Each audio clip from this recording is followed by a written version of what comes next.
ইংল্যান্ডের ওয়েস্ট ইয়র্কশায়ারে একটি মোবাইল ফোনের দোকানে ঘটে এমন এক ঘটনা যা সিসিটিভির মাধ্যমে ধরা পড়ে এবং যা আজ সোশ্যাল মিডিয়ায় আলোচনার ঝড় তোলে। এক ব্যক্তি কাস্টমারের মতো দোকানে ঢুকে ফোন দেখতে শুরু করে।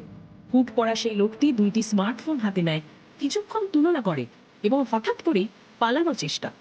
কিন্তু দুর্ভাগ্যজনকভাবে দরজাটি ছিল ভিতর থেকে লক করা। চোর বাধ্য হয় ফোনগুলো কাউন্টারে রেখে দিতে এবং কিছু অজুহাত বানিয়ে বলে সে চুরি করতে চায়নি। কিন্তু তখন দোকানের কর্মীরা শান্ত থেকে পরিস্থিতি নিয়ন্ত্রণে রাখেন, আর দোকানের মালিক আফজাল তিনি নেন এক ভিন্নধর্মী সিদ্ধান্ত। দোকানের এক কর্মী আদাম শুধু তাকে ক্ষমা করেই ছাড়েননি, বরং এই ভিডিওটি সোশ্যাল মিডিয়ায় শেয়ার করে লিখেছেন, এই সময়টা আমাদের অনেকের জন্যই কঠিন।